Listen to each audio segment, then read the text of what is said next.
I mean, I just knew all the other top Polish players, right? Back then it was kind of funny because the scene was not developed, so you're playing a lot of solo queue and high challenger, and you didn't really know who's even Polish, So sometimes you're playing with a guy like for a month every day, and then you like someone writes kurwa in the chat because he got frustrated, and then oh, you're Polish,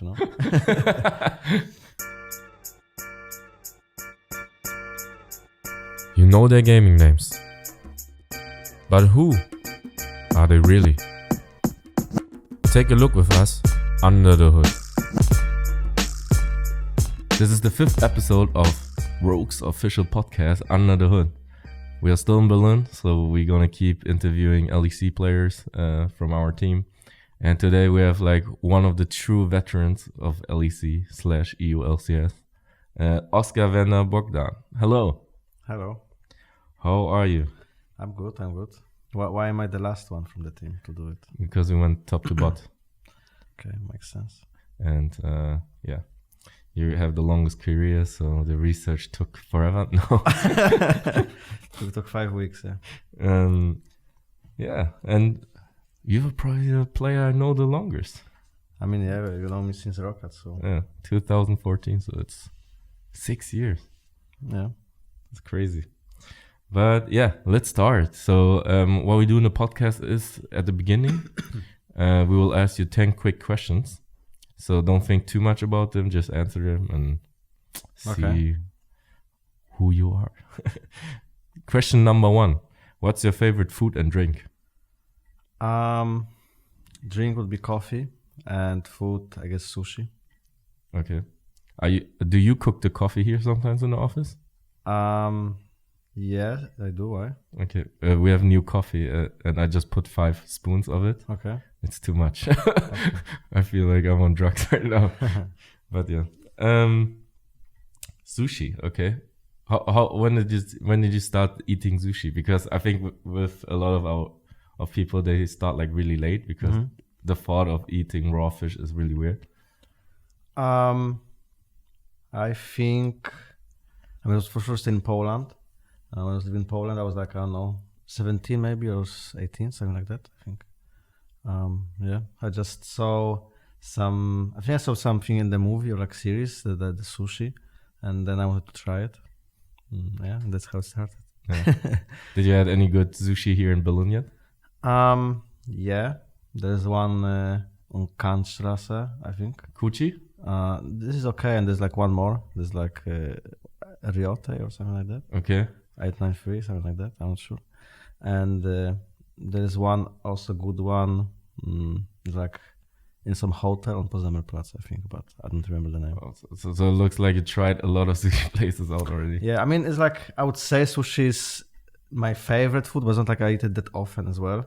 I don't know. I like a lot of food, to be fair. Okay. So it's hard to choose the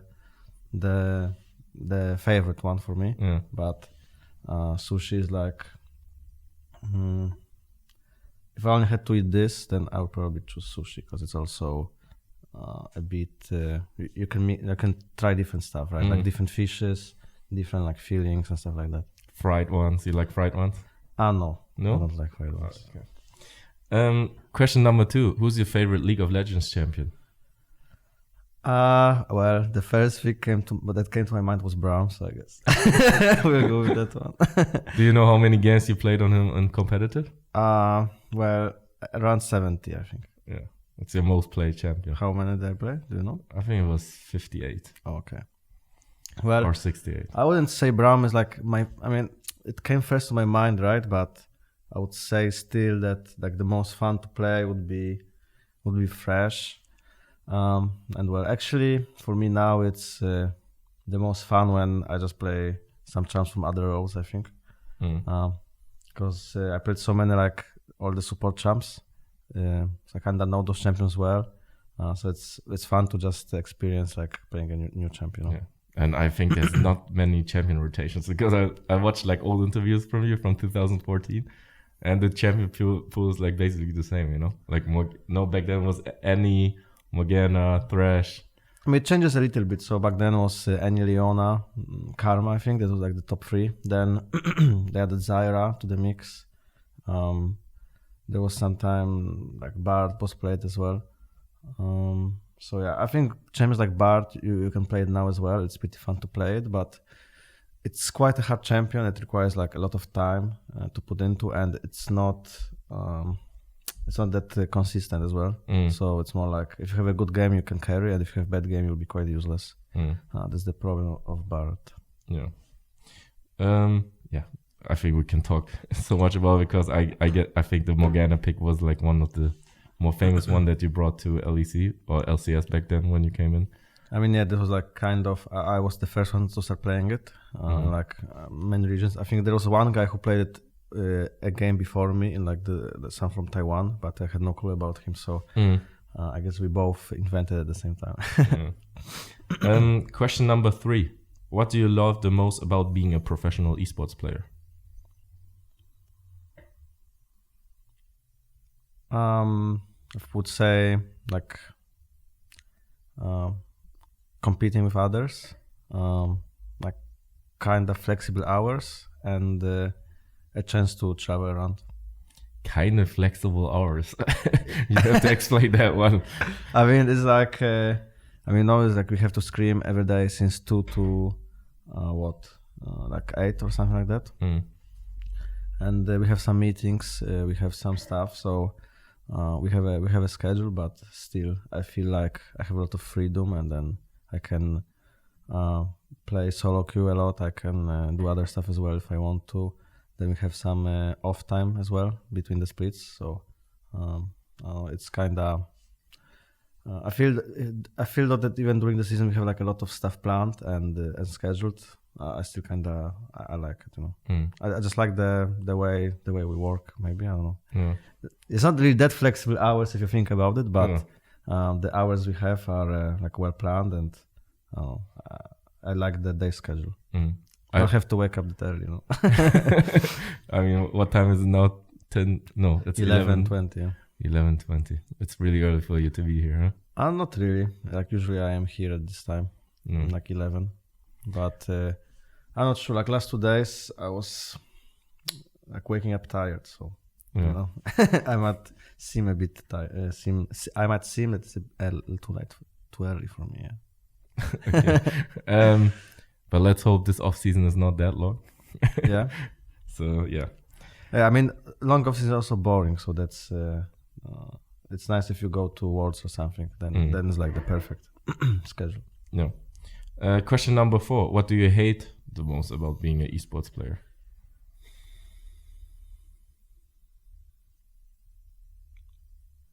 Well, I don't think there is something I hate too much, to be fair. The one thing I kinda don't like right now is just the like best of one system.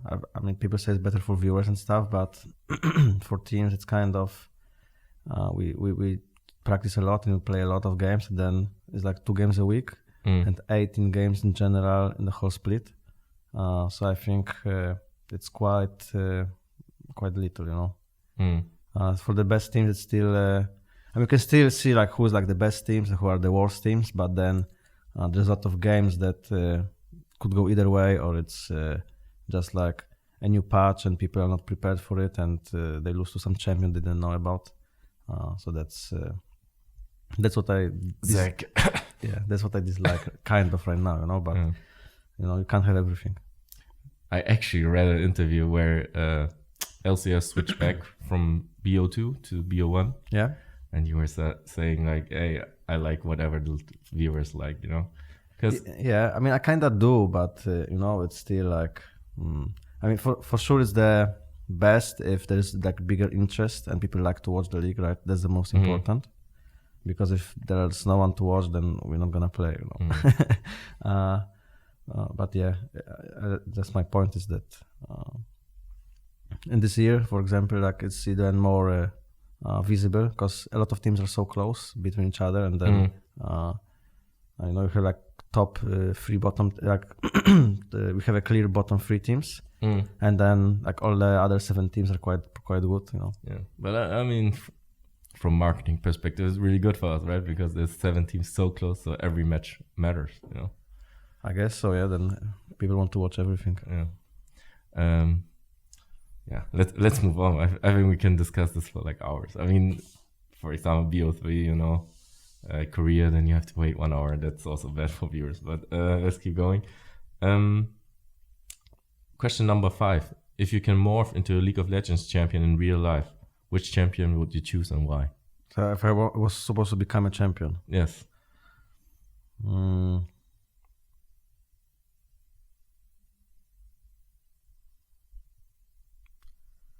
not sure, maybe like TF.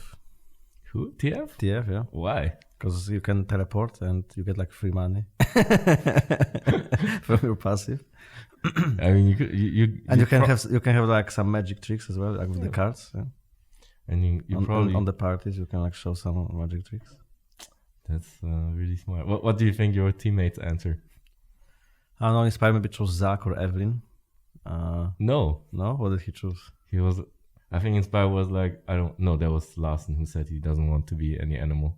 He chose Graves. Mafia Graves. Okay. I mean, it's like, it's okay to choose Graves, but it's not that. No, I mean, you don't have any like special power. No? Yeah. You have like a gun, and I mean, you can buy a gun in the shop if you want. Yeah. I mean, I guess you can't, but you can. I mean, never mind. Yeah. But I think you're the only one who like even considered abilities, because the others were just looking at looks and how they look like. Who did Finn choose? Finn, Zed. Zed? I think nowadays he wouldn't think choose about it. looks. Yeah. Yeah, he only thought about looks. I mean, Zed is kind of cool though. You have like the shadows and stuff, but no, not Zed. Set. Set. All right. Never mind then. Yeah, I think he would choose someone else nowadays. After his LEC games, for sure. Yeah. Question number 6. When you prepare for a match, do you have any rituals? I mean, well, I have to drink a coffee or two for sure. I have. We do like a briefing as a team as well. I was doing it since a long time, but in this team everyone is doing it. I just play like few solo queues, and we do the draft as well as a team, kind of thinking what I'm gonna play and prepare for it. Then yeah, pretty much it. Can you explain a briefing? Because I think as a listener, and if you're not around the team, you don't really know what briefing is. I mean, I'm not sure how to explain it, but it's something like controlling your breathing. It's some like intervals. Let's say you breathe 6 times in a minute, and yeah, it's like makes you more relaxed, and I think it like slow down your heartbeat or something. So it's good, good like before the stage games when sometimes you're stressed or too excited. Mm-hmm. So it's like meditation. Kind of, I think, yeah. Okay. Question number 7. What's your favorite music genre? Rap.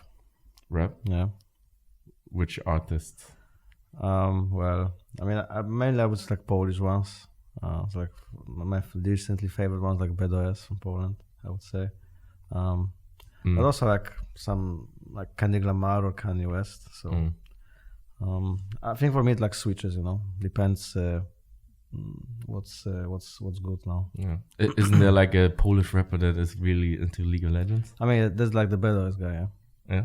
I mean, he's not like super into it, but he had some league references in some of his songs, and then I saw that he was supposed to do something with one Polish organization, like Illuminar Gaming, but I didn't see anything about it. I just saw that some teaser, so let's see what they're gonna produce. Yeah.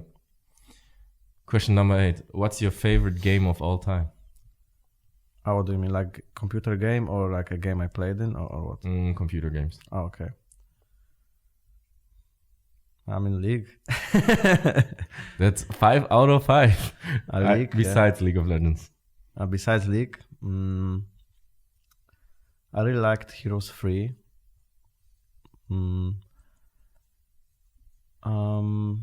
I think Heroes 3. I liked FIFA as well.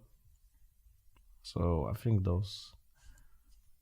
I also like Counter-Strike, but I mean, if I would choose one outside of League, would be Heroes 3. Heroes 3. What kind of game is that? I'm not sure how to explain it. You have to Google it. It's like strategy game or? I mean, it's like based like turn game that there's like players and everyone has a turn, and you have like your own city, and there is like a map, and there are you can like get gold and like resources to upgrade your base and build your troops, and then you can like there are also like monsters. And you have to like in your town you have to build the buildings to get the troops and then like conquer the map and beat other players. How old is this game? It's really old. I think it's like 90 something, 94 maybe, like or 98, somewhere around this. But they remastered the game recently, actually. Oh, Warcraft? No, Heroes. Okay. They remastered Warcraft 2, but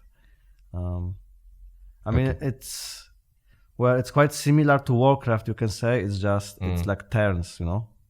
So you don't have everything in real time. So it's like round based. Yeah, it's like similar to Warcraft but round based. Yeah. Okay. I have to look into that. All right. Question number 9. Imagine you are stranded on a lonely island. What 3 items would you take with you? What? If you're stranded on a lonely island. Strand. Like you landed on a lonely island and you can only choose 3 items with you. Well, I mean, 3 items. I mean, some sort of. I mean, how is this thing called? It's like you can have a knife in there. You can have like other tools as well. I don't know how it's called in English. Like scyzoryk. Is it like a pocket? I don't know. Pocket knife. In Polish, it's scyzoryk. I guess pocket knife. Yeah. We call it Taschenmesser in German. I think it's pocket knife. Yeah, the pocket knife, and then other two. I'm not sure. A ball to have a friend. A what? A ball. A ball. Ball. Yeah. So this will be my friend. Are you gonna paint a smiley on it? Yeah, of course. And the last one.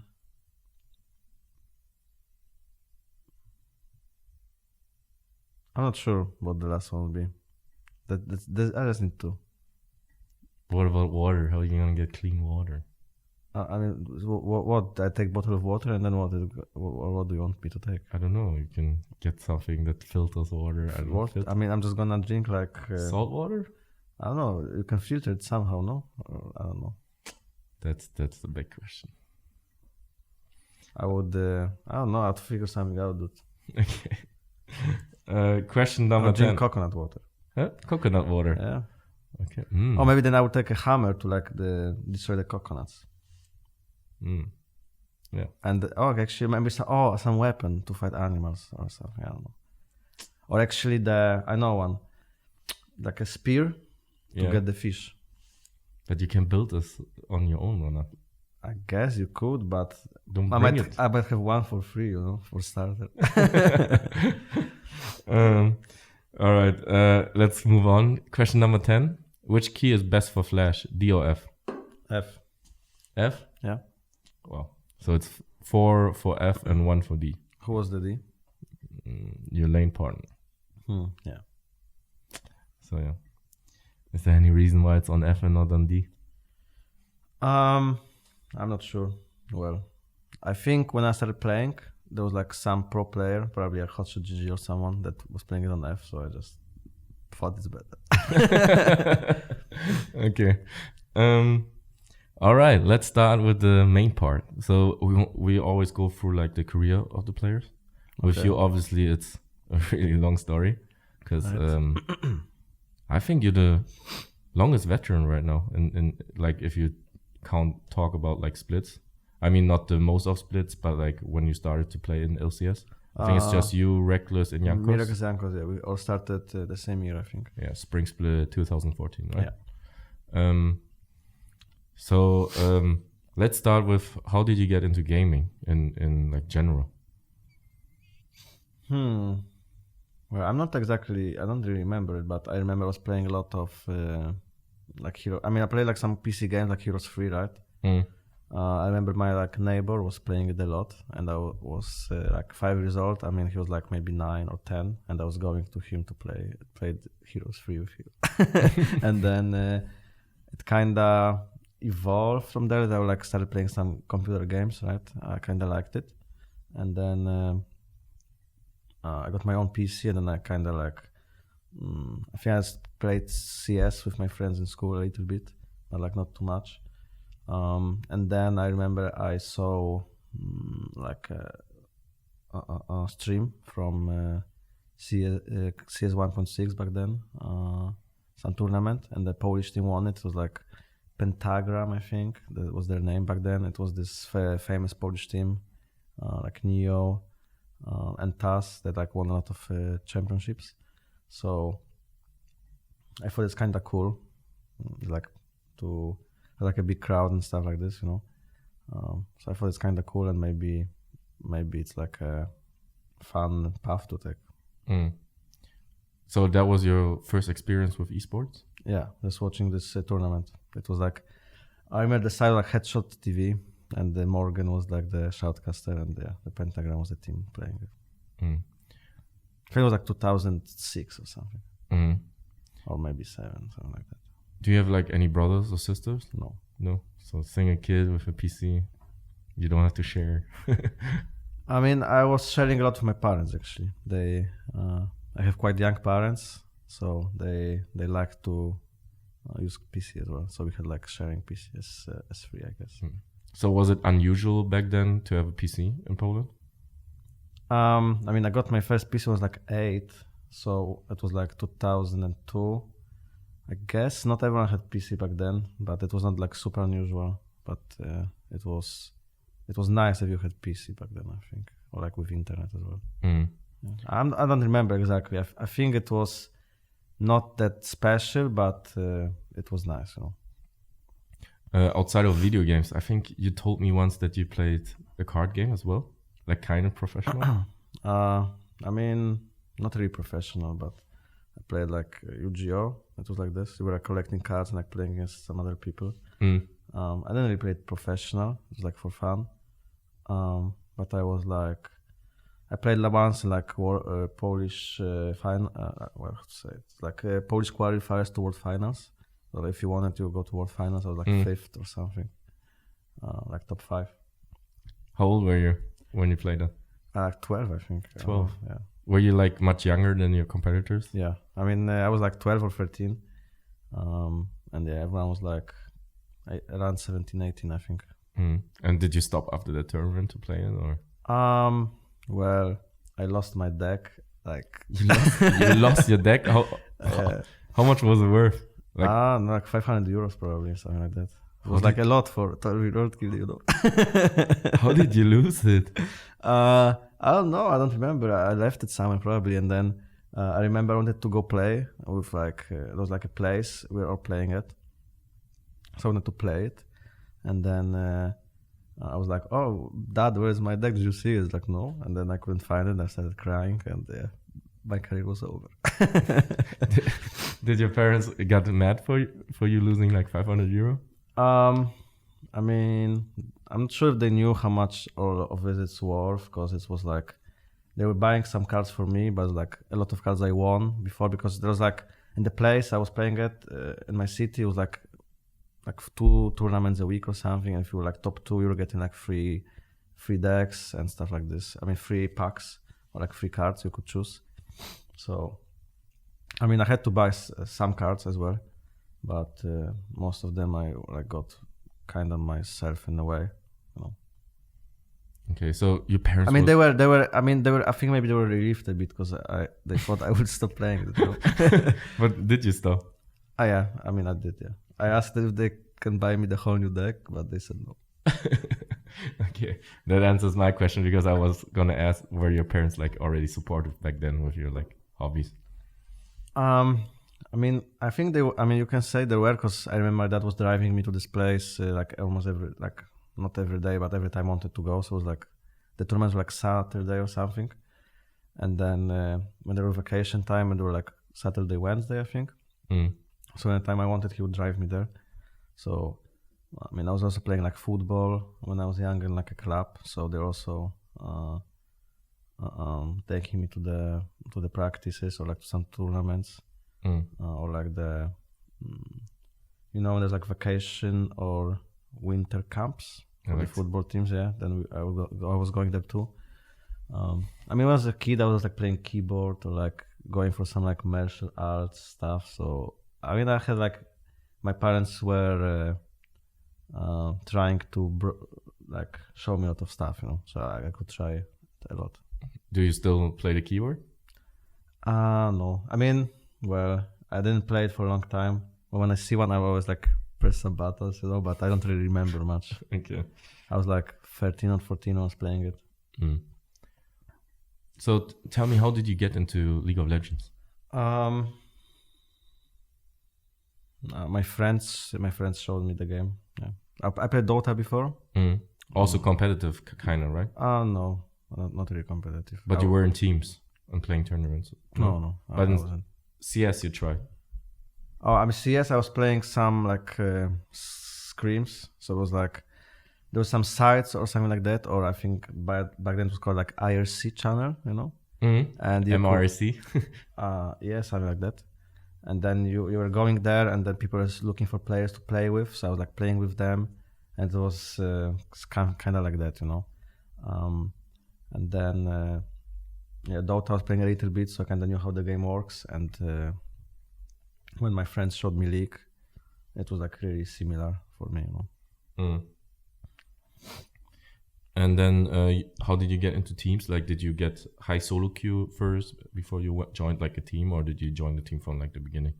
Yeah, first I was like really high ranked. I was one of the highest ranked Polish players. I was playing ADC back then. I was always like top 10 or something like that. Top maybe 50, I don't remember. But yeah, I was high ranked, so I had like a lot of offers from like other I mean, I just knew all the other top Polish players, right? Back then it was kind of funny because the scene was not developed, so you're playing a lot of solo queue and high challenger, and you didn't really know who's even Polish, So sometimes you're playing with a guy like for a month every day, and then you like someone writes kurwa in the chat because he got frustrated, and then oh, you're Polish, Yeah, so it's just playing a lot of solo queues, getting high ranked, and knowing people, and then they're gonna make a team with you. That's also how you should get to League now if you want. I got like a lot of questions how to become a professional player, how to start, how to find a team, and that's kind of the way I would recommend. Don't really join a team when you're Diamond 1 and everyone's kind of bad, or like Diamond 3. Just don't waste time for that. Just get high rank, get skilled, and then try to join already like a better team. So let's say Finn. I'm pretty sure he was like really high ranked, and then his first team was something in Russia, or like the Movistar Riders, So then he's like a proper team with coaching stuff like this. So that's way easier to. It's like more time efficient than trying to get teams from Diamond 1 and then learning like wrong stuff about the game as well. Yeah, but I mean, there's a huge difference in the scene right from back then to now, because now there's so many teams established already, and back then it was more like high solo queue players founding teams, right? Yeah. So back then it was just players making the teams, like, oh, this guy's pretty good, I like playing with him, he's not too toxic and solo queue, stuff like that. And they were just like inviting you and signing up for some random tournaments or qualifiers to IEM, It was kind of like that. And now, yeah, there's a lot of regional leagues, a lot of teams.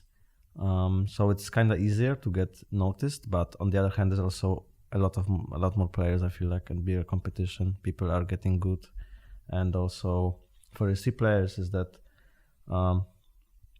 League of Legends is not like a magic game. It's not like science. I mean, it's like rocket science, So there are a lot of coaches and people who kind of understand the game in regional leagues level, and they can teach a lot the young players, and then they kind of know how the game works already. So it's way easier for them to get into LEC right now than before.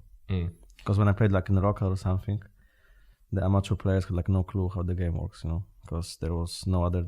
They couldn't learn it anywhere, kind of. Didn't you also make a team with Nuke back then? You mean like a long time ago? Yeah. I don't think I played with Nuke before Rocket. Okay, then I had it mixed up, because I thought you guys were like on the same team or something. Or was it the Yamato team? No. Wait, show me the list of the teams. But it starts with the Polish ones. Delta Esports. I think before that the player made ones are not on the list. No, I mean I didn't play anywhere before, so Okay. this is this is kind of true what this says. I think I never played with Nuke before. Okay, so Delta Esports was your first team. Yeah, it was like a veggie server. Yeah. And then I have a quote on that because you guys were like right before a big tournament, and you got into a fight with Selva, right? And then you didn't practice for 3 weeks. That's what you said. And there was a really interesting quote from you that said, back then already in, I don't know, 2014, you said, so I learned that sometimes it is better to take a bit weaker player for the team if he has a good mindset and good personality.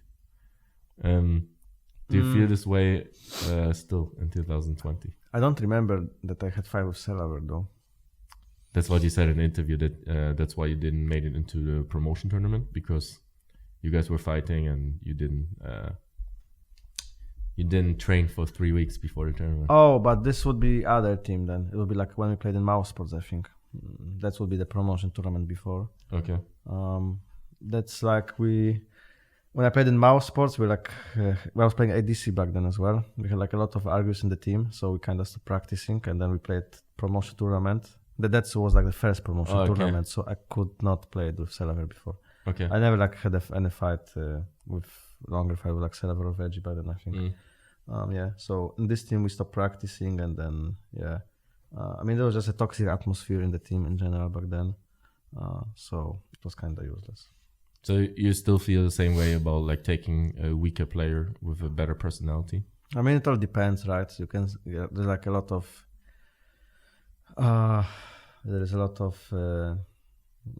pros and cons for every decision you can take. It's like, let's say for given H2K, you know, we took freeze and then the team didn't really work, and everyone kind of knew that freeze is worse, but he is like more positive and stuff, but we still decided to go with Forgiven, you know, because I don't know even if he was, I mean I guess he was way better, you know, but the team also worked way better with him because he was trying to pressure and play really aggressive. So everyone else had a lot more freedom. So in this case, we took someone who is like behaving a bit worse, I guess, and playing better. But I would say that it depends on the trade-off, right? If someone is like so much better than others, then and it's like guarantee you wins, then maybe you can like sacrifice your mental strength, like mental health a little bit to just play with this guy. But if it's like not a big difference, then just it's probably better to have like a positive atmosphere and play well as a team. Do you think it changes with franchising because our long-term, how do you call it? They don't call it franchising, and they call it long-term partners. Because I guess the teams are gonna stay more together for a longer time. So like sacrificing your mental health for maybe like going to Worlds for one split, is that like different nowadays? Because I mean now it's more likely that you're gonna stay with those players for like more than 1 year, you know? I mean, well, it can still work the same way, you know. You can play with one guy for a year and then like win a split, go to Worlds, go to semis, and then you don't have to play with him anymore if you don't want to, you know. You can try to get someone else, and then like because people see you are like, oh, they're like the best team, everyone will want to join you now, you know. You can try something like that, but I believe that if you have bad mindset now and you're like toxic to your teammates, it will be pretty hard for your team to compete nowadays, you know. I don't see any players have like that huge impact, especially, I mean, if you look at like the best players now have like the biggest impact would be like, I don't know, Perks, Caps, people like that, you know, and they are far from being toxic, you know? Yeah, but don't you feel like all the toxic players got like swept out of the league since franchising? That's how I feel like what happened, because people were looking like at the personality more, how is it going to work in a team long term. Well, possibly. I mean, everyone prefers people like having positive people around you and supporting each other, you know, so it's natural in a way, I think. Do we think maybe? I mean, it's hard for me to say because I don't know who is like toxic or who doesn't behave well in the teams. I hear some rumors. But just based on your experience. Based on some rumors, there are still some like toxic people in the league, but that's based on my experience. I don't know. That's fine. Another interesting quote you had in that interview. I mean, it was in 2014, which seemed like that would be something that somebody maybe would say in 2020, Okay. That was, I think that if you train too hard, it can actually make you worse than before. It's not like playing more hours or more games will guarantee success. What do you think about this quote in 2020?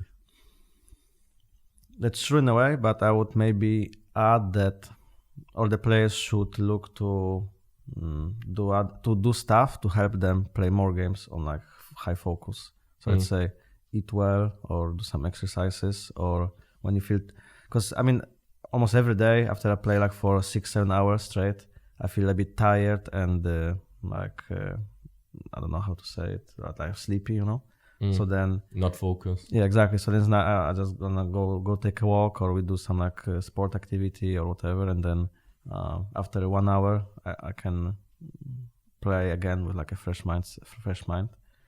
So then I can, instead of playing only 7 hours, now I can play like 4 or 5 more, right? I just had to do something else for a while. Yeah. So I think that's really good to do.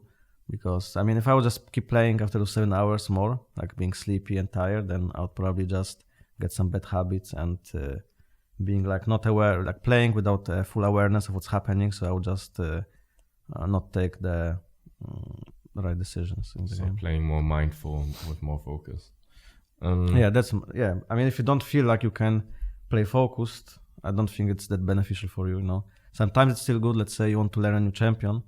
There's like, I don't know, patch where they rework 2 champions and they added completely new one. Then you can just play 18 hours a day and like 7 hours will be useless, but just play the champion mechanically. You want to feel it, how it works. And it doesn't really matter if you die to ganks or anything like that. But I don't know, if I queue up another game as Braum and I just try to queue in lane and die, then it's kind of useless to play, You think this is something that you learn with experience, or is it more like a character trait? I think with experience and just seeing how other players work, and when they get better, when I get better, when they get worse, when I get worse, So everyone kind of has tried different approaches to the game and tried to become better by, I don't know, completely spamming the game or just playing few solo queue games a day, but like really try hard. So I kind of see what works for me, what works for others, and you can have some like, I don't know how to say it in English. You just see what works, Okay. So it's kind of it's from experience. Huh? Yeah. So how much influence does the staff nowadays have? Because back then you didn't have any staff, and nowadays, I mean, with Isma, who is always like, be more mindful, etc., etc. Does he is like a big help? Maybe not for you, but maybe for the younger players. For sure. I mean, some stuff people like coaches implement here, I already were doing on my own before. Because I did like also some like research how to improve some stuff. I felt like I was lacking. So let's say I remember in H2K, my coach told me like probably that I was like a bit nervous before the games, and I should like look into briefing, So then I looked into it, and that's when I started doing it. And then like in this team, like 4 years later, everyone does it because of the coach, the younger players too. But if he was not there and I was not here, then they probably not know about it for some time, So it's for sure good. It's like it's easier, They don't have to do their own research. They don't have to like try things out, Because it's for older players, it's a lot of just trying, and then you see what works for you. Let's say Reckless sometimes was like playing, I don't know, 20 solo games a day. And then you could see like too much, Then he like played 15, it was like perfect number for him, He would play like focus and the best. So it's just what works for you. Try and error. Yeah. Do you think the new players are more open-minded about these kind of things? Or because I feel like with veterans, maybe if they come in now, they feel like, oh, this works for me. I don't need to do this. for sure they are new, so they're like more grateful for the chance they get. I just think some veteran players, they think they already earned their spot in LEC or whatever, you know. It's like granted, they take it as granted and they don't really appreciate it. Where the new players are actually excited and they really want to show themselves, so they will for sure be like behave better, you know. But it's not like for there's like some people's mindset is wrong, you know. So the veteran players just have to just still be excited about the game, about playing and like liking it, and then you'll be open-minded. I mean, if you're not open-minded, then you're gonna be bad at some point. You can't just do everything that worked like 5 years ago now and it's gonna work, you know. You have to adapt like new play styles.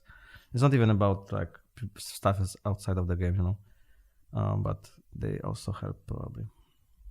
It's nice to try new stuff, you know, and then just be, I mean, everyone can see on himself, you know, what's actually good for him or not. So what about you? Do you feel like you're like the typical veteran, and that's how you survived that long? Because it's only 3 players that survived that long, right? I mean, you could count Nuke in, but he was banned. But yeah, what makes those 4 of you different? Nuke was playing even before us, he played with London Dogs, World Championship, but LCS he was. And Miffy too, but I guess he's coaching. He's a coach now, But yeah, what do you feel like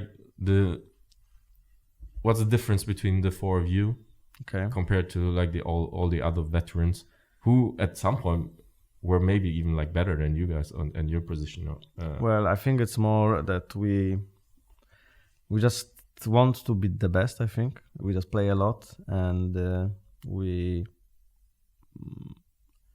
I think it's mainly this, like play a lot, try to be the best, and like try to be the best in a way that you try to come up with new strategies or new ways to play the game, not try just to be the best in your old way or your old style of playing the game, you know. You have to be flexible. And for sure we all changed as well by like all those years, you know.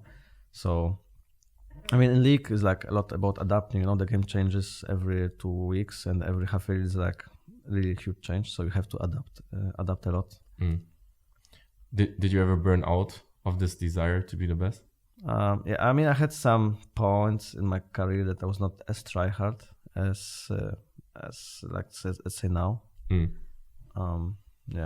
I had for sure, like when I saw that the team is doing a bit like, I had some times where I didn't try hard to the max, you know. I mean, like the motivation went down if you see like the team is not doing well. Yeah, but it's a mistake, you know. It was. That's something you learned with experience, right? Yeah, I mean, you know, it sucks when your team is not doing too well. You're like, I don't know, 8th or 9th place, and you kind of see, okay, this team will probably not work out, you know, but you can still try to be the one who will maybe change the team to like miracle run or like get to playoffs and then show yourself a bit better. So whatever like other teams maybe will take you, you know, when they see you are like motivated and playing well. So I mean, it's kind of the worst thing to give up when stuff isn't going well, you know. If you look at your career, there's something really unusual because at kind of like your highest points, you had to go back to Challenger to play. Yeah. So let's say after H2K semifinals, Worlds, was there a situation?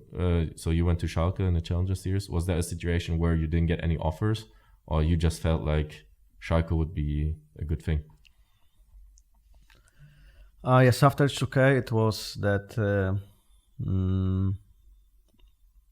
I kind of didn't know for some time. I mean, I just knew that team is considering switching me and Forgiven, right? But we didn't know until like December or something, that something like that, like 7th of December or 10th, something like that. That's where the decision was made, right? I was still on the contract before, so I couldn't really free talk to other teams. I didn't really know what's gonna happen. So all of like the top teams already signed their players, and then I was on like a free market after that, like a free agent. So then I had offers, but they were like from lower tier teams. I didn't feel like that's gonna be what I want, and I got an opportunity to create a team for Schalke, and I was thinking, okay, what players can I take? Are they good? And how I'm gonna fill in the team? And then I saw Upset, how he plays in solo queue, and I played some duo queues with him, and I thought, okay, I will just try to play with this guy. He seems pretty good, and whatever will happen, I just want to play with good ADC, you know. So how was it to play back in the Challenger Series after? It was Challenger Series. Yeah, right? I mean, I just wanted also, like, I thought back then there was also some organizations in the leagues that were like either underpaying their players a lot or like a bit shady, you know. There were like some problems. So I thought, okay, it might be an opportunity to help Schalke, which is like a good organization as well, you know. They treated us well always, to come in the scene and in the league. Well, I didn't succeed sadly, but they did next split. But yeah, I thought it was like, okay, it's like, I felt like it's doing something good for like the whole league, you know, just being a good orc in the place of a bad one. Yeah. And this second situation, which was kind of similar, right? You played in the LCS finals? Yeah. With Schalke. But that was the situation where you didn't get any offers, right? Yeah, I didn't get like any offer. I mean, I was talking to some teams, but then ultimately they decided to go with like other players. So yeah, this was like a time I didn't get any offers, and I kind of had to go to either regional league or to Turkey. So I kind of still thought I would be good enough to come back to the LEC. So I just went with Rogue. Yeah. Would you say that was the lowest point of your career? I don't know. I mean, I was playing like well, and I kind of get back to the league quickly. I think people realized I'm actually good. I think the lowest points would be like maybe playing in Vitality or something like that, you know, because I was not playing too well. The team was not playing well, and like just being 8th place in LEC is not achievement, you know. It's nothing to be proud of, I think. Yeah, I was playing lower league. I was playing in Poland, but I also learned a lot from that. So I'm actually like happy and grateful I took this split off, you know. But like if I would be in that situation, I would have these kind of thoughts like, how can it be? I just came from the finals. I must be good because there's no way I get to the finals if I'm bad, and I get no like offers from any LCS teams. I mean, well, I had those thoughts too. I was like questioning. I was watching my games, like, okay, why do people think I was not good enough for their teams and stuff, you know? And well, some stuff I didn't understand, but there were still some points that could improve, you know? So I just focused on that. And I mean, that's how life is, you know? I mean, I don't know, kind of from when I was young, my parents were telling me that like life is unfair, you know? So that's kind of a thought I have also in my head. So like, okay, maybe it's unfair, but it doesn't really matter, because if you just work hard and do your best, you will get what you deserve. You know, I kind of feel like it. Okay, and we probably weren't the only team that gave you any offers for the regional league. How much of a role did Thomas play? Because with Fly, you have like a really long history, right? He was the manager who were with you when you got into LCS. He was the one who was pushing Rocket to sign you guys, right? I mean, you guys' relationship weren't the best at the end of Rocket, I think. But like, how did this develop, and how much of the reason was that you joined Rogue? I mean, yeah, so like with Fly, he was our manager of the team, like of the KMT team already, like 2000, I don't know, what was it, 13 or 14? And then it's not like he made Rocket, it's like he signed me, but he made Rocket sign the whole team, you know? Yes. Yeah, he came to us because I used to work for Rocket. So he was like he found an org for us and stuff like that. So that was nice. I mean, he kind of wrote to me really early in the off season when people like knew that I'm not gonna play in Schalke anymore, and he said that maybe I'm gonna play in the main. That maybe he wants to sign me for the main team, but he's not sure yet because he has other options. But for sure, he would take me to the academy if there are not any offers. And like a few weeks later came that I didn't have any other offers from like LEC, so like okay, it's like a Polish. He told me they're gonna play in Ultra Liga, right, the Polish league. So I felt like okay, it's also like Polish for me, so I can stay in Poland and focus on myself. So I thought it's like the best way to get back to the LEC. And we are also signed Woolite, right? He was a good friend of yours. I mean, also the big thing was that I could, again, like in Schalke before, like have a saying who I want. I mean, Larsen was already signed, so I didn't have any saying on Larsen, but I thought he's pretty good as well. But yeah, I kind of wanted them to take Inspired, Finn, and Woolite. That's all the players I wanted for the team. They signed, so it's not. I mean, I'm not saying that I was like, okay, guys, take this guy, this guy, this guy. Like, okay, we're doing it. But they were like, I thought will be the best players for every role, like my suggestions. And then, yeah, Frank, we got them, and it turns out that I was right there, pretty good. So you wanted Finn as well? Yeah. Really? Yeah. For Inspired, I think they already knew he's like really good. So I think Fly wanted to take Inspired already. But for Finn, I think I was like, I think he played with Larsen before. So yes, Larsen wanted him really bad. Oh yeah, I didn't talk to Larsen too much before, but I also said we should take Finn. Okay. So I feel like we all had like also similar view on who we should take. I mean, for top lane there were like few more options because like thinking about I think Yopa and like Orome, Shigenda, Orome, the guy who's in academy now, Orome. But I thought Finn would be the best out of them. Why? What did you see about Finn? I mean, his mechanics were like really good on Irelia and solo queue. And like Kled. I mean, I thought that like, okay, this guy is playing some like niche top picks as well.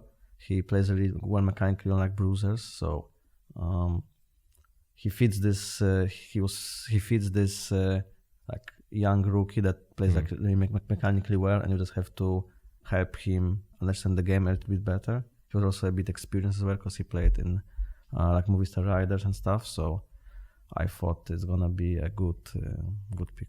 Do you know the story how Fly already knew about Inspired? No. He played with Mouseboard. Oh, okay, I know the story. And we had the team house, right, with Rocket, and then we rented it out in the off season, and then Inspired was practicing there, and then he saw him, and he was like, okay, this kid is good. Yeah, I feel like we all kind of wanted the same players, and then I also played with Woolite before, and Woolite I was talking to him sometimes, even when we didn't play together, and I knew he's still like motivated and he wants to prove himself, so I thought it's gonna be a good team in general.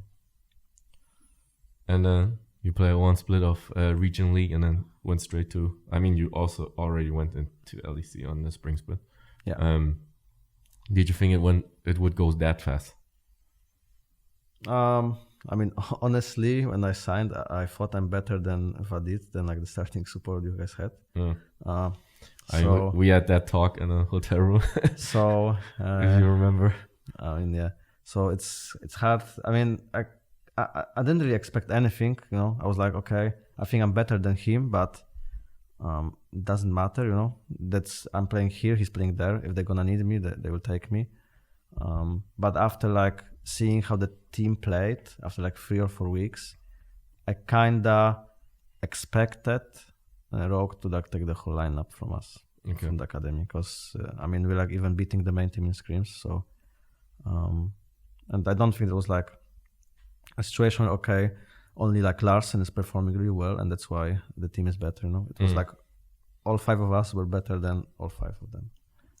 But I think everyone was surprised how well you guys like gel in such a short time without like a gaming house, because it was an online league. Were you surprised how fast it went that you guys played so well together? I just think the main reason was just because everyone was really open-minded, positive, and wanted to learn. And we didn't have any like we had some arguments or clashes or like bad days as well. It happened. But in general, everyone was working really like well, It's just the work ethic was really strong in this team. That's why we could just work together well. Yeah. Larsen said in his podcast that for him at one point he wanted to go up with the whole team and not just like him going up and be fine with it. But he said like at one point his motivation was to get up the whole team. Yeah. Was that something that was your motivation? I mean, I did go just with Finn to the LEC, right? I kind of wanted to play on the stage as well and play with the main team and scrim other LEC teams to see how it is. But for sure, I had a feeling. I mean, I came back to the academy after like 3 weeks, right? So I did enjoy playing with the academy players more. And yeah, I also wanted to take the whole team. And then you went to EU Masters, and I mean, but if Rogue told me, okay, it's just you, I mean, I would say no for the summer. I mean, it's still better to play in LEC, than in Polish league. I mean, it was nice experience for one split, but I mean, we were so much better than others that it was a bit boring as well. Yeah. But I for sure would fight to take the whole team, even if they didn't want to. Yeah. But what happened then in EU Masters? Well, we lost some games. I mean, we did like really bad draft in game against Fnatic Academy. We had like Kartus, Sonatarik, and I don't know, Kale or something, like so much scaling, and we just got stomped early game. And I had like a good answer to Sonatarik with Pike Veigar. We didn't really know much about it. I think they like screamed their main team and they together came out with a strategy because Fnatic also showed this against Origin later, I think. And then and the third game we kind of lost. I mean, it was the enemy team played like really hard 1-3-1, and we were a bit not used to it. And I think even now we still have some problems when we face 1-3-1. It's like in the clutch moments we don't defend the side they attack well. So it was just our weakness in a way, and they abused it like without knowing it. They didn't know. I mean, yeah, the game was kind of won. We really fed, but we just didn't do proper decisions in clutch moments. I mean, it's kind of ironic because you got into the league with 1-3-1, right? With the KO. Yeah. And you said you didn't know about 1-3-1. You just did it because you saw a Korean team do it. I think that's what you said in the interview. And you guys weren't like practicing 1-3-1, and it was a completely new concept back then, right? I don't think it was a completely new concept, but not many teams were playing it. I think we knew about this concept already. I'm not sure, to be honest. The best thing I remember with the Kale was that TSM came to EU. I mean, I think they were playing like some matches on FNA. I don't know why TSM was in the EU. Maybe into Extreme Masters or something like that. But at the same, I don't know, like TSM, I think maybe they played the Oceania. Yeah, there were like some tournament that top 3 NA teams played against top 3 EU teams. Like a Rift Rivals kind of thing? Every NA team played against every EU team. Except the ones who play relegations. I think it was called Battle of Atlantic or something like that. Okay. I think that was what's going on. I'm not sure exactly. And they scrimmed you guys? But TSM was in the EU, in Cologne back then, I think. And we screamed them, and we like got stomped the first game. And then Overpower was like really mad because we were like a bit trolling. We were like not taking it that seriously. And I said, okay, if you guys are trolling, I'm just gonna lock in Kale, It's like we never played Kale. Like he wanted to troll us with the Kale, And then he was playing Kale. He was just like not even talking much, not doing anything. But then like he got like 2 items, like killing everyone, and he was like, "Oh my god, this champ is so fucking broken." then we go next game with TSM. We play Kale again, and we like stomp with them again with Kale. And then we're like, okay, this champ is so OP, we think. And then we were kind of scared to put it on stage because we just played 2 scrims and we didn't really know if it's good or not. But we were like, okay, we are like underdogs and we are supposed to lose, so let's just try Kale, and it worked. Was that also the reason when you came into the league that you played a lot of picks that nobody else played? Like Pantheon or Mordekaiser back then? Probably. I mean, I remember before the first split, when we got to LCS, I was saying stuff like, guys, if we win like 1 or 2 games in the whole split, I will be happy. So, I mean, we didn't really give a fuck. I think we all thought we're gonna just do badly, and we just tried to win, and it was working. Nice. I mean, it's like the easiest mindset to play even now, If people don't see you as favorites and you just do your stuff, you have like nothing's holding you back, Players have to learn how to win when they have expectations, That's why a lot of teams when they are considered good, they suddenly like crumble. I was in those teams as well. We didn't know how to handle the pressure and how to like be the favorites and win. You know, it's a bit harder than just being underdogs, playing loose and winning. Yeah, I think this might happen with this Misfits team. You know, no one really thought they're gonna win. They got like a good score, but now people consider them like a top team, and I think they're gonna lose games. So how do you feel our team is handling the pressure now to be considered as a top contender? I think against Schalke last year we didn't really handle it well because like against Splice you could see no one thought we were gonna win. I thought we were better than Splice, so we just smashed them. And then against Schalke I could see already in the game people were a bit scared to take some risks. People were like doubting themselves, and you could see that we didn't perform as well as against Splice. It's not like Schalke was so much better team. We just performed worse. Yeah. And in this split? Now, well, I don't know. We're like 1 win or 2 wins all the time behind the first place. So 1, yeah. So we are like in that. I don't know. The league is just so close. I know it's hard to say. I mean, I think everyone just thinks everyone can beat anyone now. So it's I don't see any favorites anymore. Okay. So you don't feel like you have the pressure as a contender? I mean, for sure we had the pressure in the beginning of the split because no one thought Mad Lions or Misfits are gonna be a big deal, you know, but they kind of are. But now it's, I don't know. Yeah. I just hope we make playoffs, you know. I mean, it's just one team you need to beat, right? Yeah. With the 7 who is up there. Yeah. I mean, it's not gonna be easy. It doesn't sound hard, but it's not gonna be easy, you know. It's like we have 1 win over Excel. If we beat Excel this week, then it looks pretty good, but you know, they want to beat us as well. But I mean, first seed and second seed would be pretty cool, right? Because of the new bracket system. I'm not sure how it works. I just know that 5th and 6th are like the worst seeds, right? Because you're in loser bracket already. Yeah, you start in loser bracket. Yeah, I don't think there's much difference between 1st and 2nd, no? Because you play against 3rd and 4th anyways. I think, no, you can't choose your opponent, right? I'm not sure how it works exactly, but yeah. I just my thought now is that top 4 is like the best, and then 5th, 6th is worse, but I'm not sure if I'm correct. Yeah. Top 4, I think there's no big difference. I mean, we are just trying to win every game, you know. We don't really focus. Okay, let's be 3rd or 4th, you know. But yeah, we just try to win every game, and I don't really know exactly how the playoffs format work. I just know that summer split is a bit weird because even if you like win spring, and you are 7th in summer, you have no chance to go towards you out of playoffs automatically. You think we're a better BO5 team or a BO1 team? Depends who you compare to, you know. I mean, just based on ourselves, you think we would perform better in a BO5 or in a BO1 right now? I think BO5, but as I said, I feel like you have to compare it to someone. To the other teams. I mean, exactly. It depends to which team, you know. Because let's say the top 7. Let's say Mad Lions. I think we're gonna be better at best of 5 than them, but worse in best of 1.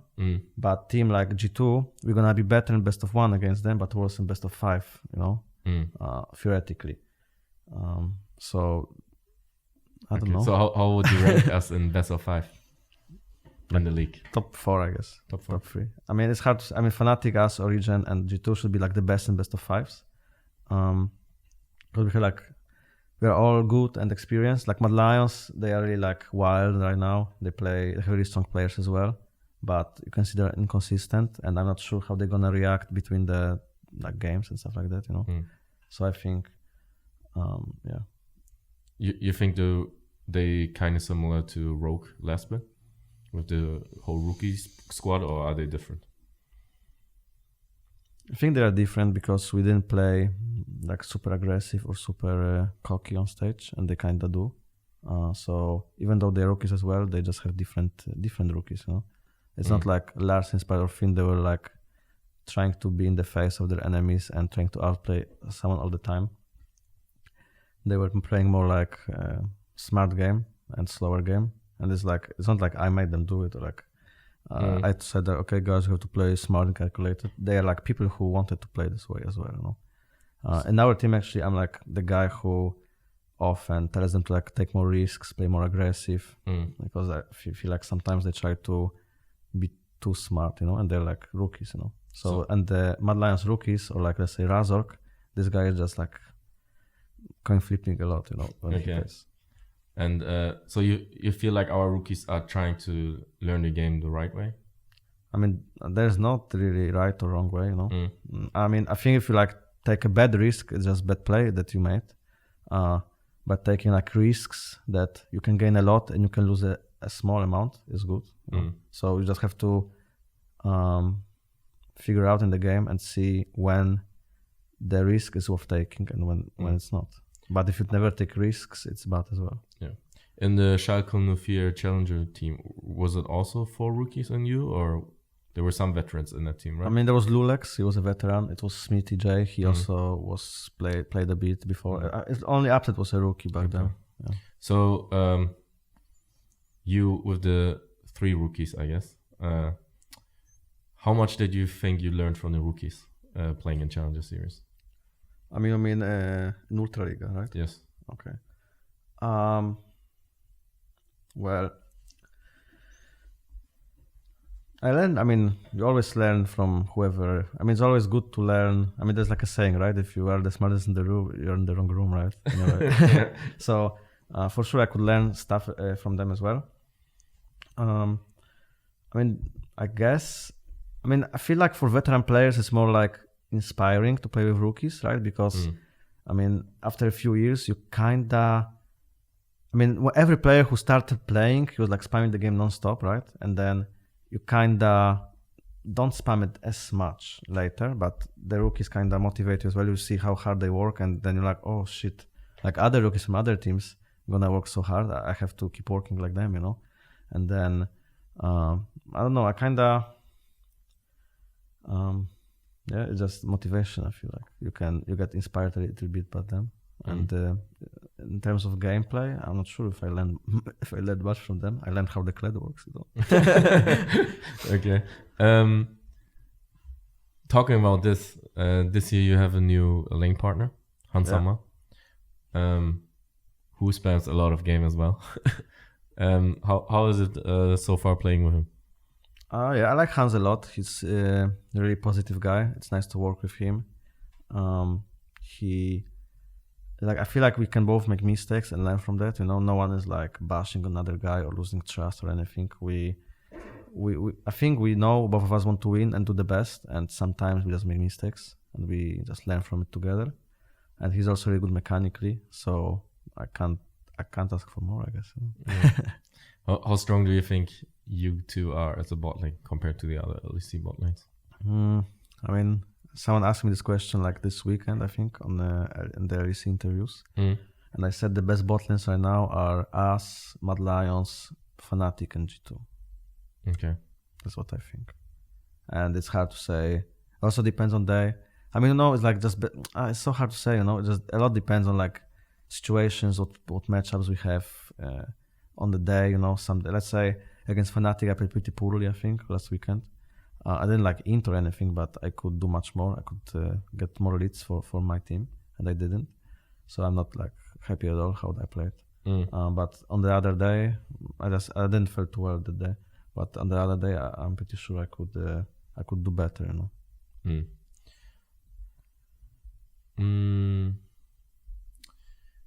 That pretty much wraps up any questions I have for your career. I think we could talk a lot more about your career. Because I mean, we didn't even talk about the whole rocket part and what happened there at the end.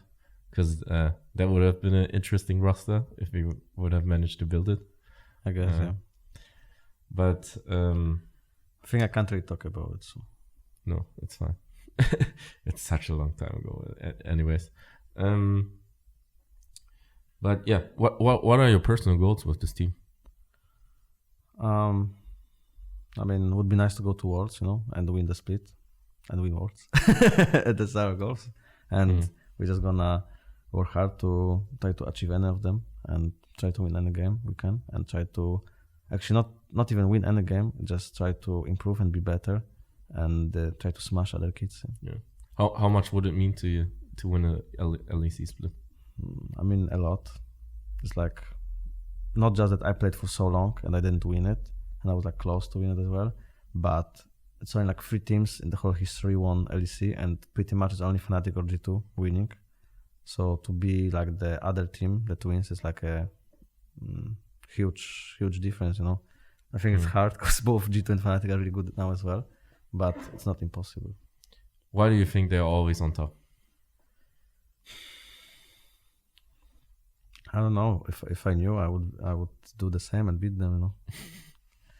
It's hard to say. I think they often got like some insane players who were like way above the competition, you know. Okay. Like say Perks for G2, or for Fnatic would be, I guess, like Reckless, or before like Huni Rainover. And I think they were like so ahead of the like opposition on the lanes that it was hard to anyone else to like compete against them. Maybe some magical like Fnatic mindset, I don't know, but I feel like they always had the thing is also the Fnatic or G2 can sign almost any player, right? Sure. They're like the most known teams, and they already like accomplished, they have a lot of fans, so everyone kind of wants to join them. So when the off season starts and people are asking anyone, then they can take whoever they want to, pretty much. Even if they offer like most of the time like less money or whatever, people still kind of believe in winning, because like, oh, I'm gonna be in Fnatic now or G2. I was always losing to them, so now they want me.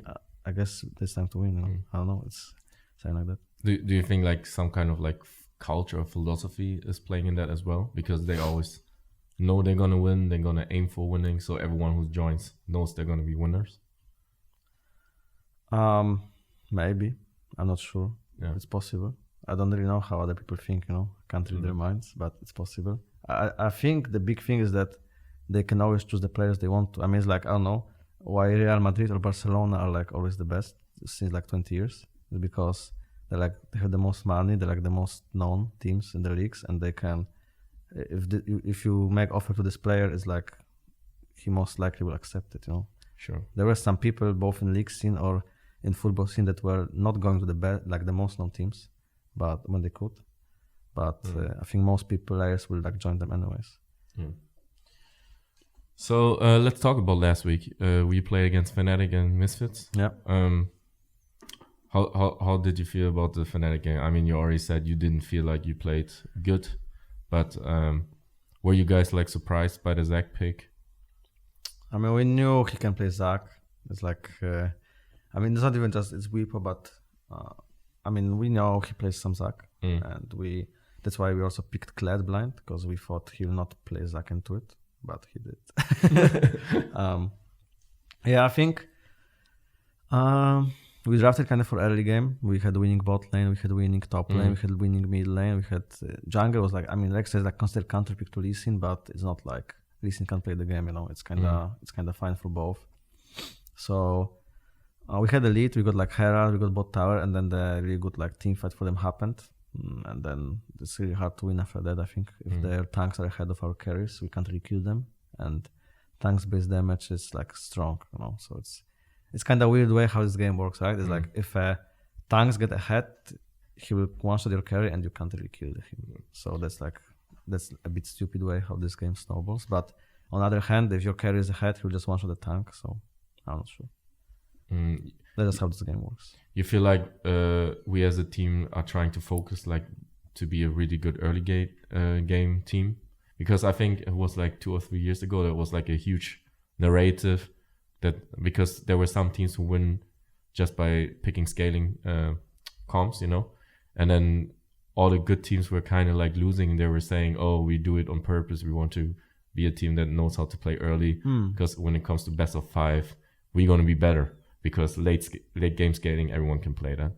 Do you feel like this way, or it's just us thinking we can win early and then snowball? Well, so after a game against Excel, I think we kind of had the scaling comp against them, and they had early game comp. They had like Pantheon Talia and stuff like this. We had like Vladimir mid, and we won this game, right? We were scaling, we outscaled them, and the game was, even though we were dying a bit, it was still quite controlled for us. We know how to play scaling, but after the game, we kind of said, okay, it's a little bit boring to play like this, and we want to play more early game and fight more, and learn how to like be the ones who dictate the pace of the game, right? Because I think that the best teams like Fanatical G2, they always try to do it, and I think it's just a better way to play the game.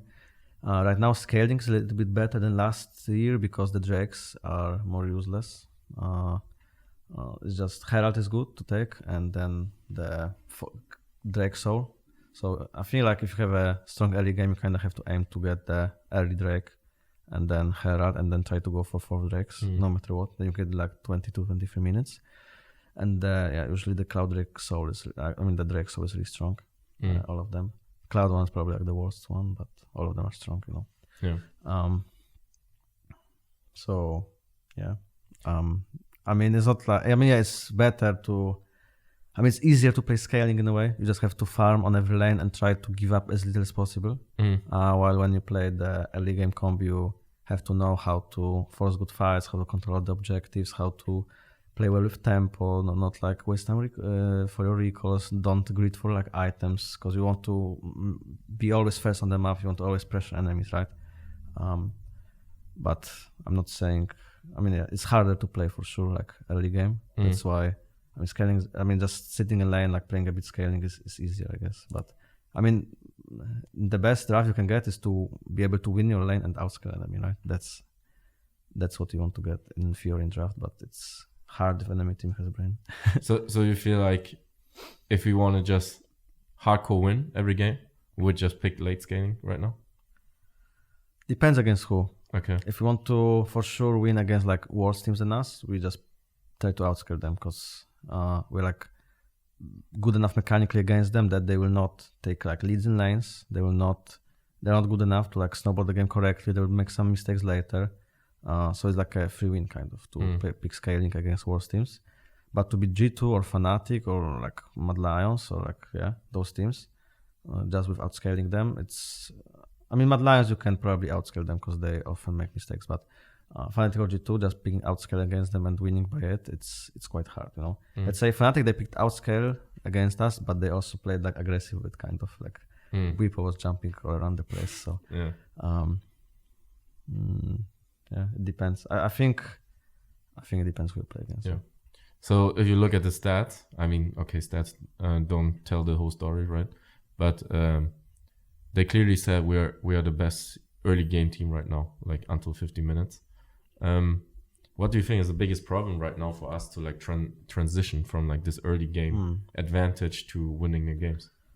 I just feel like when I watch our games, some of us have some like brain lags on stage, and I see like people without mana like trying to push waves and be around the map, so just basing and playing on their like tempo and keep pressing the map. You know, it's like really weird to see, and we often point those mistakes in scrims. So it's just like, I don't know, being like disciplined to, in some cases, don't greed for items, like have bigger picture in mind. I think those are like the most important. And sometimes, we play early game comps as well. It's not like we are so good in early game that we can pick whatever we want to and we're gonna win it. We also pick stuff to win early game, and then often those stuff is a bit worse later if it's even, right? So if we have winning early game composition, we are just even at 15 minutes, or like, I don't know, a little bit behind, had like 500 gold. It's probably not that good for us, you know. So you think those mistakes are like really easy to fix? It depends, because those mistakes happen a lot. So if it happens a lot, it means it's not easy to fix, right? Because it just keeps happening. Okay. But they're not like something, wow, I had no idea this was possible, you know, wow. It's like completely, it's not like mechanically intense or anything. It's just to be focused all the time, thinking what you want to do, and just this. And I think sometimes on stage, like we don't do it. Okay. And then the second match was Misfits, who had this winning streak that we broke. Did you consider them a good team going into it? Because having how long was it? Like a 7-game winning streak. is not something easy to get. Did you approach the game like differently than the first game maybe when you met them? I mean, a little bit, because when we played against them the first game, I kind of thought this is a team that's gonna go 0-18. Really? Yeah, I thought they would be like completely bad, you know. Okay. And now they proved they are decent, and everyone has to try hard against them. You can't just beat them. They're just gonna. I mean, they're good actually, you know. But maybe other teams also had this mindset, and that's why they kept losing games against them. I'm not sure, but I don't. When I saw they like first tied with G2 before a game, I kind of knew. I mean, I knew they're not as good, right? They're not first place team. They're not that good. So before the first game, I kind of thought this is like garbage team and they're gonna go 0-18. And before the second game, I thought, okay, I think we are better than them, but it's just we have to play our best and then we can win. And it's not gonna be easy. What do you think about Kaiser? Because with the supports in Europe, Kaiser? Yeah, the support from. Oh, Kaiser. Oh, no, he's from. I thought Kaiser. Is he Mad Lions? Support? Yeah, Mad Lions. Like with supports, it's really like a shallow pool for EU. That's what most people say, right? Not a lot of talents coming up. Okay. So what do you think about him as a rookie? I mean, in general, I think EU like supports are fine. They're not worse than like other leagues. I mean, probably LPL supports are like better mechanically in general, but I mean, in general, this league is like quite crazy. You know, they play a bit different, and I think the LPL probably. I mean, you can't see it now, I guess, because they don't play. Yeah. But by seeing before, they're like good mechanically. They try a lot of like risky fights, and it's just different mindset. I think how they play. But like LCK or something, I don't see like they're better. I think they're worse. So depends also on what, you know. I think Koreans players, they also have a lot like good fundamentals, you know. They are less like creative, I feel like, the new players, or less crazy, but like they have really good fundamentals that some EU players don't have. So about Kaiser. Yeah, you think he's the most promising support rookie? For sure, yeah. I mean, who is the rookie now? Danik, Kaiser, and Limit, right? I think so, yeah. Those three only. So I feel like he's like the only good from those, you know. Okay. The other ones are not bad, but they are not. They are just okay, you know. They I mean, yeah, they are. They just try to do some stuff. Sometimes it works, sometimes it doesn't. I don't feel much pressure playing against them. And Kaiser is like, his movement's pretty good. It's hard to hit him with the skill shots. He knows how the main lane matchups work. He can play like aggressive. He can play scaling. He can. He's like, he knows how the game works. You know, you can see it when you play against him. So he's pretty good. Yeah. This week we play against XL, which is an important game, as you already said, and Origin, which is our first match of the week ever for Rogue. All right. So there's gonna be a lot of promotion videos. I guess your interview is gonna be there if they interviewed you last week. Interview, yeah. What was that? Water bottle, I think. Okay. Yeah, that was weird. How confident do you feel going into the matches this week? I mean, it's just like my match is like the same against Misfits, you know. We can beat both of those teams. Origin's a little bit harder than XL, but we just want to win both games, and we try out in scrims now what kind of strategy we should take. We know how those teams play, and it will be just a lot about the execution that we can play better than we did against Fnatic, for example. You know? We didn't play. I think against Misfits we also didn't play that well. You know, we are quite behind, and kind of I feel like the scaling. We kind of had scaling this game like Yumi Azir, you know. So we kind of won the game off of it, but we are quite behind in the early game. Do you think we already peaked as a team, or we are like a long way from peaking? No, for sure not. I think. I mean, the best of 5 against Splice was like the best form we ever had in Rogue in this lineup. But right now, this roster haven't peaked it for sure. I think it's still more to come. Yeah, but how high would that peak look like? Higher than the Splice one? I think so. Yeah. I mean, it's hard to say that it's just like theoretically, you know. But I mean, I don't know. I feel like our team is good enough to win the whole split, you know. Okay. But we are not there yet. And if we play like this, we're not gonna win it. Let's be honest. But when I see people play like good games and doing their best, I can see they can be like the best in the roles in our team, and we just have to like bring it in consistently. I still think we a bit play worse on stage, like some players. So everyone has to work hard to just do everything they can to be better and win. Okay. We have some fan questions for you. All right. Let's just start with it. So, what do you like more, coffee or tea? Coffee. Coffee. If you could go pro in any other game, what would it be?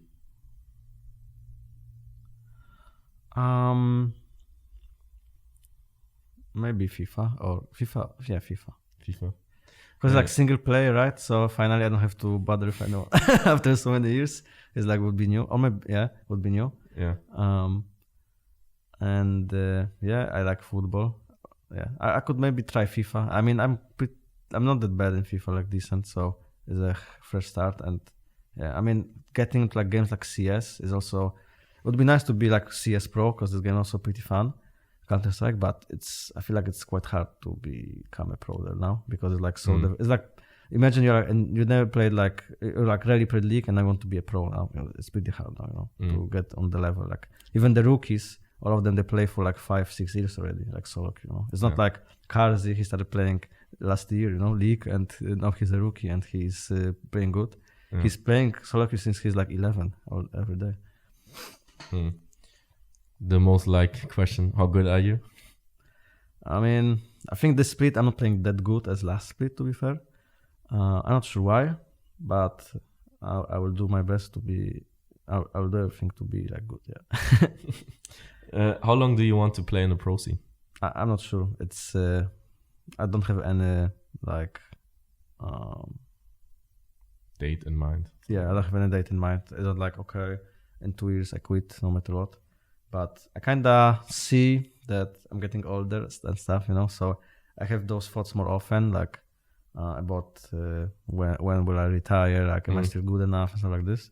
But if I feel like I still have the drive to play and I'm good enough, I will try to compete. Yeah. What do you think you would transition into, like a coach or a caster or analyst? I'll probably try to be a coach, but I think I mean. Like I worked a lot with rookies already, and I think I was helping them a lot.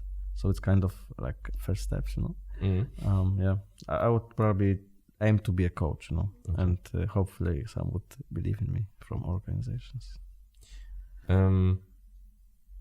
Did you know that Larson already in season 3 knew that 2020 is going to be his first season as a full pro? No, I didn't. Yeah. In season 3, he was already calculating. But he was playing already 2K19 though in summer. So he was quite off. No, his full year. So he knew in 2019 he could play one split, but because he was counting the school, right? I mean, now I'm 26 as well. So when I'm 30, it's like I will think a lot. If I'm gonna play pro when I'm 30 and I see, then I'm gonna for sure like think a lot before signing new contract. Yeah. But for now, I feel like I still have it. Yeah. What team is more likely to get the top spot of the 4 sharing it right now? Who is sharing it right now? I think it's G2, Fnatic, OG, and Misfits. I mean, we could expand it to Rogue, I guess G2 is the one most likely. G2, you think it's going to take the top spot? I mean, it's like, if you ask me now, who's the most likely, I would say G2. But, from last week's play, it would be Fnatic. In general, if you ask me, it would be G2. And who I want to would be Rogue. Yeah. Having supported 2 Draven mains now, Hans and Freeze, is there a similar attitude? I mean, if you pick Draven, you always aim to be aggressive and try to trade. I mean, Hans is like better in lane, so it's... I mean, he kind of knows better how to win with Draven than Freeze did. I mean, actually, Freeze Draven was also pretty sick. I didn't play with Freeze for so long, so I kind of forgot. I mean, they're both good Dravens, yeah. I mean, Freeze was a really good Draven as well. The thing is, I played with Freeze for like 4 years ago, and it's like, if you ask me how it was to play with Freeze, it's like we kind of didn't do too well as a team in general. So my memories are not too positive, even though I don't think he kind of was the only problem of the team. But I mean, both of the Dravens are good. Yeah. Last 3 questions: Pepsi or Coca-Cola? Coke. Snickers or Mars? Sneakers. Salty or sweet? Both. Both. Depends. I mean, it's like, yeah, I like both, I would say. It depends. I mean, I don't like it too much salty. I don't know. Sometimes when our chef makes food, it's a bit too salty. You should tell him. But mean, how is the food in general from it's the good. cook? It's good. I like him. Yeah. I mean, he's smurfing the last few Yeah. weeks. I mean, he had like a vegan week.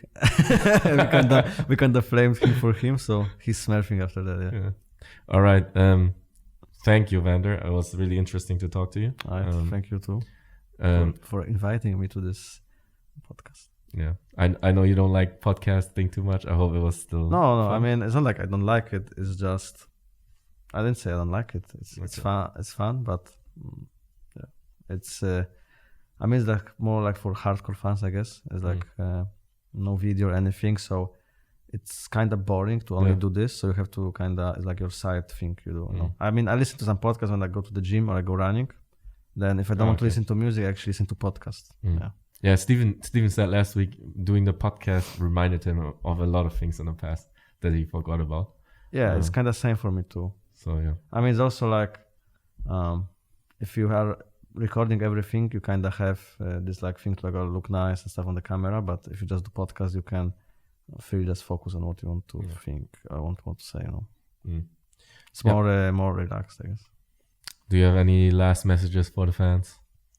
Yeah, thank you for watching. I guess listening to the podcast, and yeah, just keep cheering for us in the LEC, and I hope we're gonna do some good things. Can you hear the chants actually through the headset? Yeah, sometimes, but it's like I don't know. It's so hard to. I mean, in game, it's like if nothing is happening, you hear it and you kind of acknowledge it. But when stuff is happening, you hear it, but you kind of your brain is like just making a wall and you block the sound. You know, kind of. That's how it works for me. I feel like we have one of the loudest chants right now in the studio. Does it like have any impact for you hearing them? I mean, as I said, it's nice to hear it. But people most of the time chant when it's like big team fight or just after the team fight. It's like every time after the team fight, you have to quickly focus what's next in the game, right?